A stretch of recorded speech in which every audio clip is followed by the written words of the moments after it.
जय श्री कृष्णा, जय श्री सीताराम। भक्तों, आज हम जानेंगे भादव मास के कृष्ण पक्ष की एकादशी की कथा, विधि एवं महात्म्य के बारे में।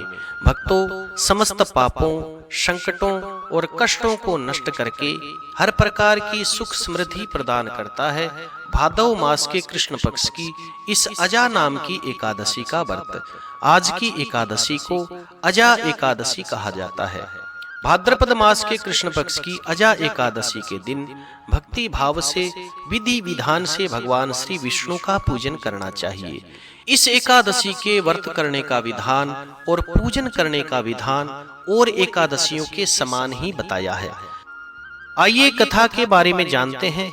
अर्जुन भगवान से कहते हैं कि हे जनार्दन, अब आप कृपा करके मुझे भाद्रपद मास के कृष्ण पक्ष की एकादशी के विषय में बताइए। इस एकादशी का क्या नाम है, इसका व्रत करने का विधान क्या है तथा व्रत करने से कौन से फल की प्राप्ति होती है। तब श्री भगवान कहते हैं कि हे अर्जुन, भाद्रपद मास के कृष्ण पक्ष की इस एकादशी को अजा एकादशी कहते हैं।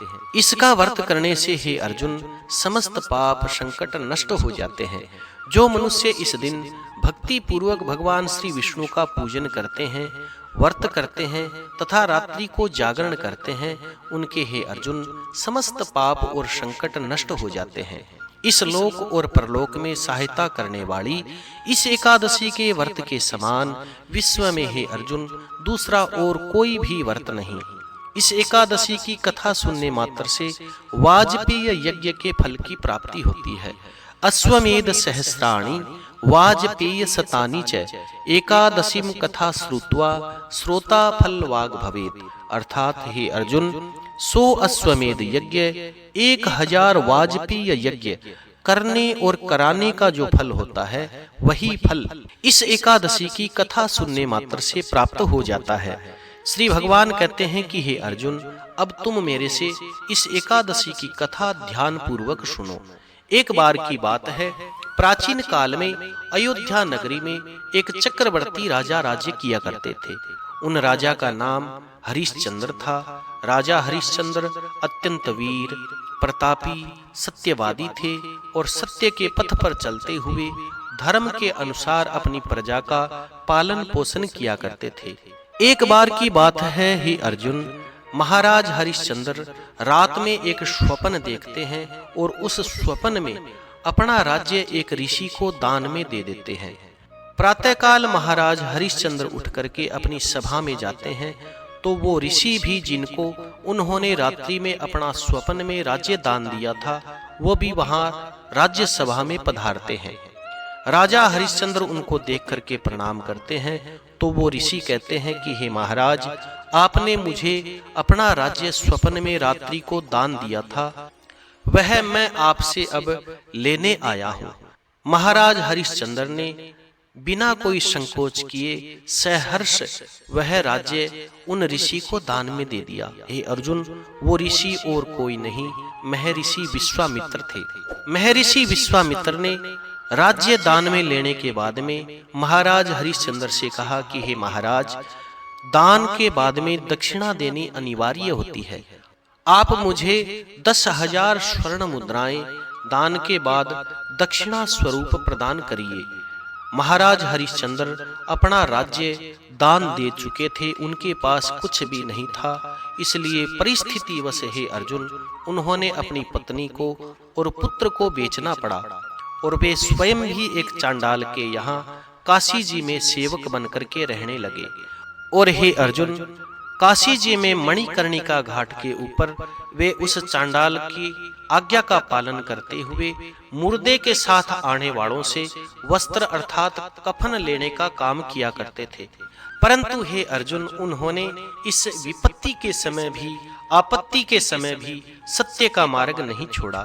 हे अर्जुन, जब इसी प्रकार महाराज हरिश्चंद्र को कई वर्ष यह काम करते हुए शमशान घाट पर बीत गए, तब उन्हें अपने इस नीच कर्म के ऊपर बड़ा दुख हुआ और इससे मुक्त होने का उपाय खोजने लगे। हे अर्जुन, महाराज हरिश्चंद्र इस काम से मुक्त होने के लिए अनेक प्रकार से सोचा करते थे, परंतु उन्हें कोई भी मार्ग दिखाई नहीं देता था। एक दिन की बात है, देवयोग से महाराज हरिश्चंद्र इसी चिंता में बैठे थे कि मैं क्या करूं, किस प्रकार इस नीच कर्म से मुक्ति पाऊं। एक समय की बात है, हे अर्जुन, इसी चिंता में बैठे थे और वहां पर महर्षि गौतम जी पहुंचते हैं। महाराज हरिश्चंद्र ने महर्षि गौतम को प्रणाम किया और उनको अपनी दुख भरी कथा सुनाने लगे। महाराज हरिश्चंद्र की दुख भरी इस व्यथा को सुनकर के महर्षि गौतम भी अत्यंत दुखी हुए और राजा से कहने लगे कि हे राजन, आप बड़े ही धीर और गंभीर हैं। मैं आपको एक उपाय बताता हूँ, आप उस उपाय को करो तो आपको इन संकटों से, कष्टों से अवश्य ही मुक्ति मिलेगी। महाराज हरिश्चंद्र को महर्षि गौतम कहते हैं कि हे राजन, भादो मास के कृष्ण पक्ष की अजा नाम की एकादशी है।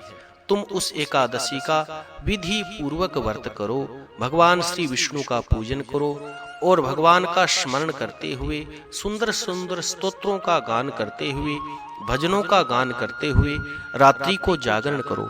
इससे हे राजन, तुम्हारे समस्त पाप संकट नष्ट हो जाएंगे। श्री भगवान कहते हैं कि हे अर्जुन, महर्षि गौतम इस प्रकार महाराज हरिश्चंद्र से एकादशी के विषय में बता करके अंतर ध्यान हो जाते हैं। महाराज हरिश्चंद्र अजा नाम की एकादशी आने पर भादव मास के कृष्ण पक्ष को महर्षि गौतम के कहे अनुसार विधि पूर्वक व्रत को करते हैं तथा रात्रि को भगवान के सामने बैठ करके जागरण करते हैं। हे अर्जुन, उसी व्रत के प्रभाव से राजा के समस्त पाप और संकट नष्ट हो गए। उसी समय हे अर्जुन, स्वर्ग में नगारे बजने लगे, पुष्पों की वर्षा होने लगी तथा महाराज हरिश्चंद्र ने अपने सामने ब्रह्मा, भगवान विष्णु और भगवान महादेव जी तथा इंद्र आदि देवताओं को खड़ा हुआ पाया। महाराज हरिश्चंद्र को समस्त देवता आशीर्वाद देकर के धन्य धन्य कह रहे थे कि हे राजन, आपके समान सत्यवादी और कोई नहीं हो सकता। महाराज हरिश्चंद्र ने अपने मृतक पुत्र रोहितास को जीवित पाया तथा अपनी पत्नी तारा को वस्त्र और आभूषणों से युक्त देखा। इस प्रकार हे अर्जुन, भादव मास के कृष्ण पक्ष की इस एकादशी के व्रत के प्रभाव से उनको अपना राज्य पुनः प्राप्त हुआ। हे अर्जुन, वास्तव में महाराज हरिश्चंद्र की परीक्षा लेने के लिए महर्षि विश्वामित्र ने यह कौतुक किया था, परंतु भादव मास के कृष्ण पक्ष की अजा एकादशी के व्रत के प्रभाव से सारा षड्यंत्र, सारा कौतुक नष्ट हो गया, समाप्त हो गया और अंत समय में राजा हरिश्चंद्र अपने परिवार सहित स्वर्ग को गए। श्री भगवान कहते हैं कि हे अर्जुन, यह सब अजा एकादशी के व्रत का प्रभाव था। जो मनुष्य इस व्रत को विधि विधान पूर्वक करते हैं तथा रात्रि को जागरण करते हैं, उनके हे अर्जुन समस्त पाप नष्ट हो जाते हैं और अंत में वे स्वर्ग को प्राप्त होते हैं। इस एकादशी की कथा सुनने मात्र से हे अर्जुन अश्वमेध यज्ञ के फल की प्राप्ति होती है। इस कथा का सार यह है कि प्राणी को ईश्वर के प्रति पूरी निष्ठा रखनी चाहिए। कठिन समय में, कठिन परिस्थितियों में भी सत्य का मार्ग नहीं छोड़ना चाहिए। वे स्वर्ग के अधिकारी होते हैं जो सत्य का मार्ग नहीं छोड़ते। सत्य की परीक्षा कठिन परिस्थितियों में ही होती है। धीरज धर्म मित्र अरु नारी, आपत्ति काल परखिए चारी। अर्थात धैर्य की, मित्र की, धर्म की और पत्नी की परीक्षा विपत्ति के समय में ही होती है। जो विपत्ति के समय में मित्र साथ में खड़ा रहता है वह मित्र सच्चा मित्र होता है। विपत्ति के समय जो अपने पति का साथ नहीं छोड़ती वह पत्नी भी सती के समान कही जाती है। जो व्यक्ति विपत्ति के समय सत्य का मार्ग और धर्म का मार्ग नहीं त्यागते वे देवताओं से भी वंदनीय पूजनीय हो जाते हैं। अतः ईश्वर पर पूरी निष्ठा विश्वास रखते हुए सत्य का पालन अवश्य करना चाहिए। जय श्री कृष्णा, जय श्री सीताराम।